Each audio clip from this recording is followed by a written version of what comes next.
Alors si j'étais soumis à mes raisonnements, à mes envies, j'arrêterais de parler de côté sombre et de côté lumineux. J'arrêterais aussi avec l'hypocrisie et je ne reparlerai plus d'arrière-pensée. On tourne en rond avec cela. Mais voilà, qui suis-je pour mesurer l'importance des choses de l'esprit? Me laisser influencer par l'Esprit Saint me demande d'être transporté, plusieurs fois s'il le faut, aux mêmes endroits. C'est comme pour creuser un mystère. Et ici, quel est le mystère? Le mystère, c'est pile ou face. Vous savez, il y a une vieille tradition pour le tirage au sort. Quand on voulait tirer au sort, on avait l'habitude de prendre une pièce de monnaie, de la lancer en l'air, et une fois retournée, selon son côté choisi, de décider ou pas. Ces deux côtés de la même pièce révèlent toujours une dualité. L'être humain, l'être animal, a toujours ce côté double en lui, ce côté obscur d'un côté, et ce côté lumineux de l'autre. Chacun montrera bien sûr le côté lumineux en premier, et chacun cachera le côté sombre. C'est exactement comme avec une pièce de monnaie.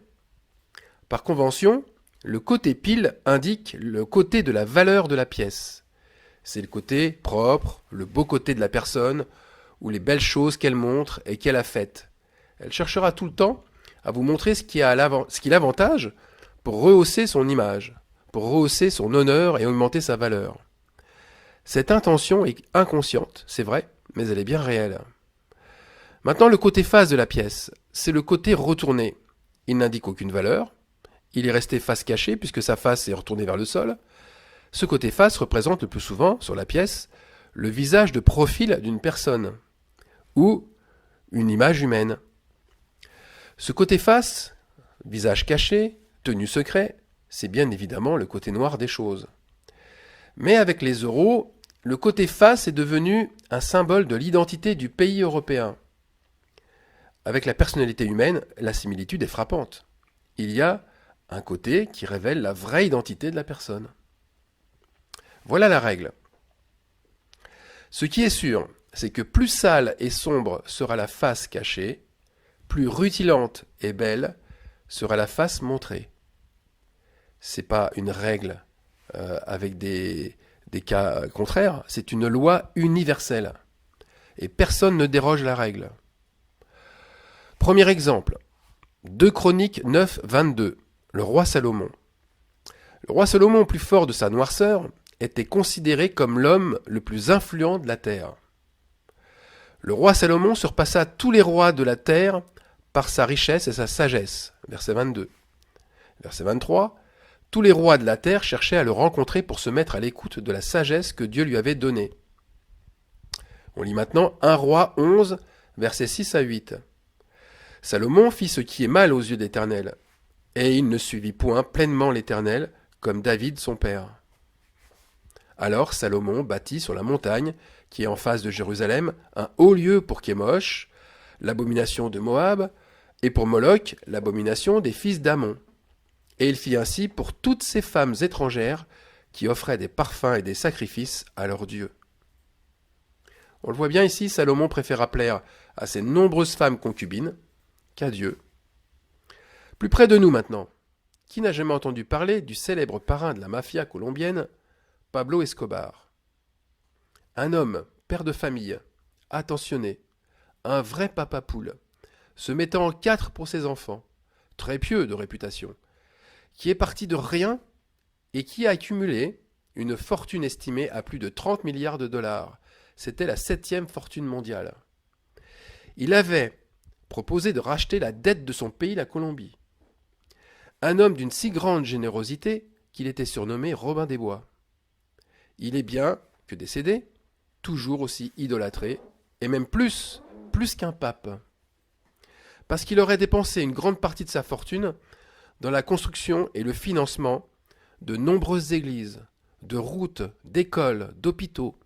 Il aurait construit des milliers de maisons pour les pauvres, des parcs, des stades de football, etc., etc.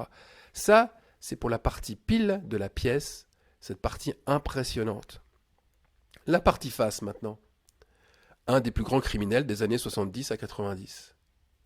Il expédiait plus de 30 tonnes de cocaïne par jour à travers le monde. C'est lui qui détenait 80% du marché mondial de la cocaïne Vous imaginez? Il serait responsable directement de la mort de plus de 4000 personnes, plusieurs centaines de juges, un millier d'officiers de police, des journalistes et des membres du gouvernement, et sans oublier tous ceux qui décéderont des suites de la cocaïne. Vous voyez, malgré tous ces crimes, eh bien, nombreux sont ceux qui ne retiendront que son côté bienfaiteur. Et pour le roi Salomon, c'est la même chose. Ce fut exactement la même chose. Son idolâtrie, sa folie des grandeurs, eh bien, sont passées bien souvent au second plan. Nombreux sont ceux qui le considèrent, ce roi d'Israël, comme immense par sa sagesse et par son obéissance à Dieu, au regard du magnifique temple qu'il a su faire construire pour le Dieu d'Israël. Voyez, on ne voit toujours que ce qui nous arrange, n'est-ce pas? Alors bien sûr, on peut toujours incriminer l'argent et son pouvoir machiavélique. Mais ce qui pousse à cacher les mauvaises choses, c'est le fait de vouloir embellir à l'excès sa propre réputation. Machiavel écrivait la chose suivante. Pour être efficace, il faut cacher ses intentions. A-t-on réellement besoin de lire Machiavel pour réaliser qu'on a tous ce côté machiavélique? Et qu'il a raison, car qui ne cache pas ses intentions naturellement? Tous. Tous nous le faisons par peur de perdre. Personne n'aime passer pour un perdant, pour un faible, un incapable. Alors on cache. On s'évertue à montrer le côté pile de la valeur de la pièce, comme si ce côté était le plus vertueux. C'est comme avec les vraies et les fausses pièces. On préfère montrer deux pièces différentes, pour cacher encore davantage ses intentions. Les mauvaises intentions, c'est l'autre, c'est la fausse pièce. Non, ici, c'est la même pièce qui est à la fois sale et propre. Alors pile je gagne, et face je perds. Cette pièce de monnaie a deux faces, chaque personne en fait l'a bien sûr sur elle, mais pas dans sa poche, non, dans ses expressions. Nos propres sens nous trompent et nous trahissent. Georges Bernanos écrivait « Ce que la voix peut cacher, le regard le livre ». Et on peut élargir ce concept aux élites, aux dirigeants, à l'État, aux nations. Philippe Bouvard disait aussi à l'égard d'un pays riche « Un pays riche, c'est une nation qui a réussi à cacher ses pauvres ». Quelle horreur et en même temps, quelle réalité.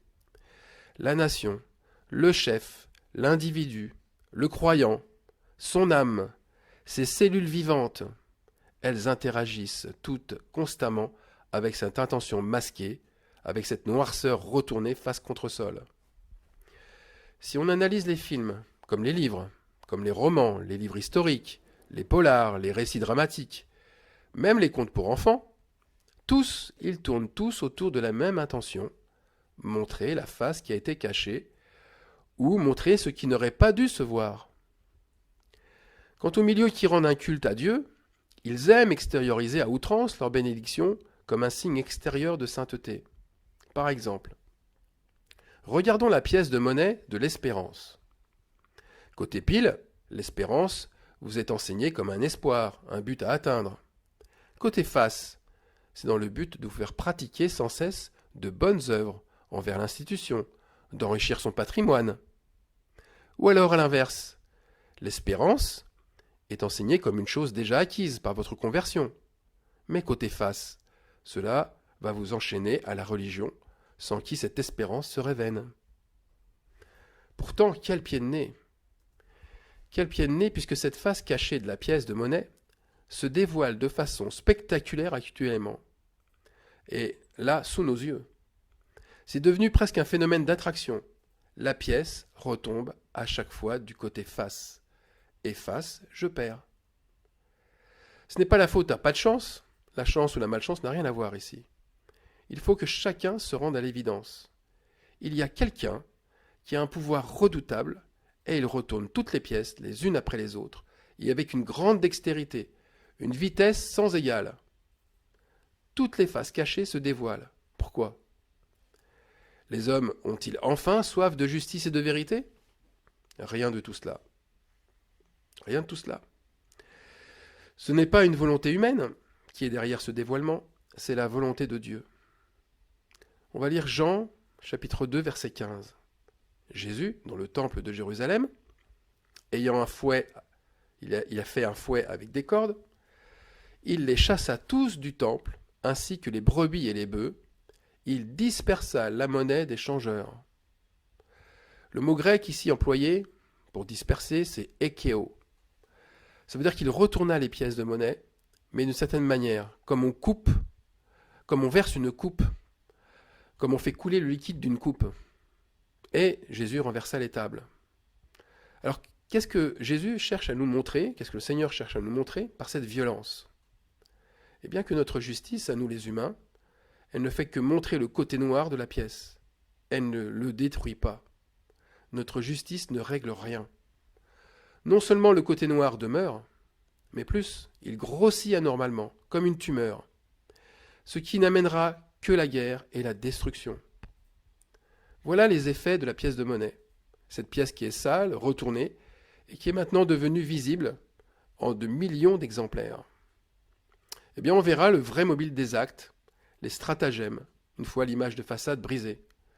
On verra clairement les pauvres des pays riches. On verra l'honneur bafoué de ceux qui ont dissimulé des injures. On verra l'inefficacité de tous les dissimulateurs, leurs défauts, leurs handicaps qu'ils ont tant essayé de cacher. On verra le manque d'intelligence de tous ceux qui se cachaient derrière leur haute compétence. On verra la vraie détresse des gens, dissimulée derrière une carapace de bien-être et de bonheur. On verra les vices les plus vils et honteux, cachés derrière un visage angélique. On verra les vrais escrocs emmitouflés dans leur manteau de bienfaiteurs. Donc, on peut se réjouir pour ce temps où nombreux sont les vrais visages qui se dévoilent, mais en même temps, cette grande civilisation mondiale du mensonge va-t-elle engendrer enfin une civilisation plus juste? J'en doute fortement. La Seconde Guerre mondiale n'a pas enseveli avec elle le nazisme, elle l'a simplement déplacé. Cet esprit mauvais essaye toujours de se dissimuler. On ne chasse pas le naturel. Le totalitarisme, cette face cachée, elle s'est retournée maintenant face vers le ciel. Et elle est venue remplacer la face pile. La face pile qui nous montrait la démocratie, l'altruisme, le partage équitable. Donc, la mort de cette civilisation, elle servira simplement à éliminer les pièces qui persistent à se salir, qui refusent de se faire polir et qui détruisent la terre. Apocalypse chapitre 11, verset 18, version Martin. Les nations se sont irritées, mais ta colère est venue, et le temps des morts est venu pour être jugé, et pour donner la récompense à tes serviteurs, les prophètes, et aux saints, et à ceux qui craignent ton nom, petits et grands, et enfin pour détruire ceux qui corrompent la terre. J'étais comme frappé de stupéfaction, car au même moment où j'écris ces lignes, une information de l'AFP tombe. Un des plus grands milliardaires, une des premières fortunes de France se crache en hélicoptère et décède. Alors est-ce le fruit du hasard? Pile ou face? Ceux qui corrompent la terre, ce sont les mêmes humains que dévoile Timothée dans sa première lettre. Timothée parle ainsi. Il parle des discussions sans fin entre des gens à l'esprit faussé, ayant perdu toute notion de la vérité, qui pensent même que la foi en Dieu est un moyen de s'enrichir.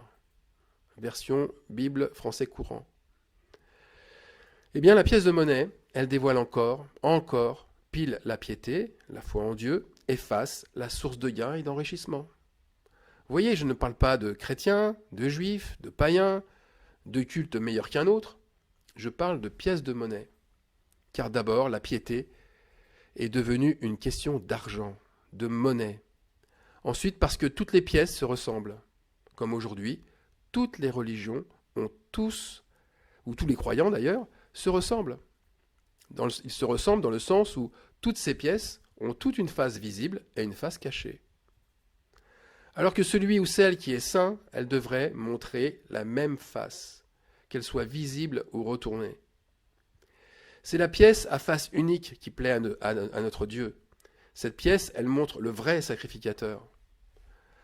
Oui, avec Dieu, il faut perdre la face. Exactement. Mais la mauvaise face, celle qui nous a rendus pauvres et aveugles. Celle d'Apocalypse 3, 17, parce que tu dis « Je suis riche et je me suis enrichi et je n'ai besoin de rien », et parce que tu ne sais pas que tu es malheureux, misérable, pauvre, aveugle et nu. Maintenant, la particularité d'une pièce est qu'elle porte une marque.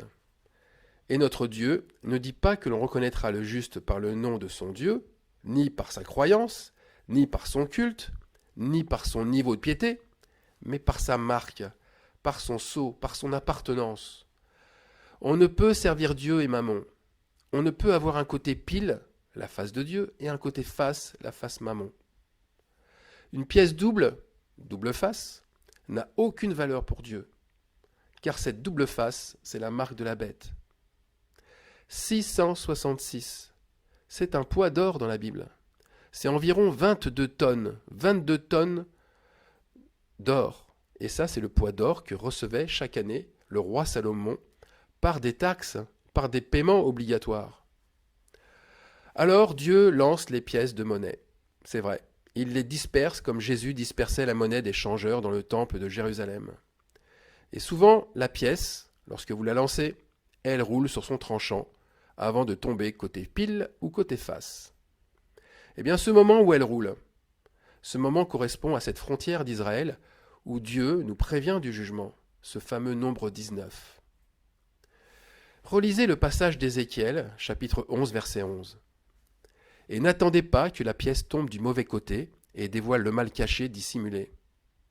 Car à ce moment-là, pour reprendre les termes d'Ézéchiel, la ville sera pour vous une chaudière, mais plus encore, vous serez la viande qui brûle dans cette chaudière. Alors faites tomber cette face cachée, brûlez-la pour ne pas qu'elle vous brûle à son tour et que sa brûlure vous soit mortelle. Ayons tous une même et unique face, une seule et unique identité. Christ n'a qu'une identité. C'est celle que nous devons avoir nous aussi, nous qui l'aimons. Il nous donne en fait un caillou blanc, le même que celui d'Apocalypse 2, 17. À celui qui vaincra, je donnerai de la manne cachée et je lui donnerai un caillou blanc. Et sur ce caillou est écrit un nom nouveau que personne ne connaît si ce n'est celui qui le reçoit. Eh bien, ce caillou blanc a remplacé la pièce à deux faces. Il porte le nom de notre nouvelle identité, et je le rappelle, c'est Nikao en grec. Et Nikao veut dire vainqueur. Vainqueur car nous aurons alors vaincu la dissimulation. Nous oserons montrer ce qui est pauvre en nous, plutôt que de montrer notre soi-disant richesse. Amen.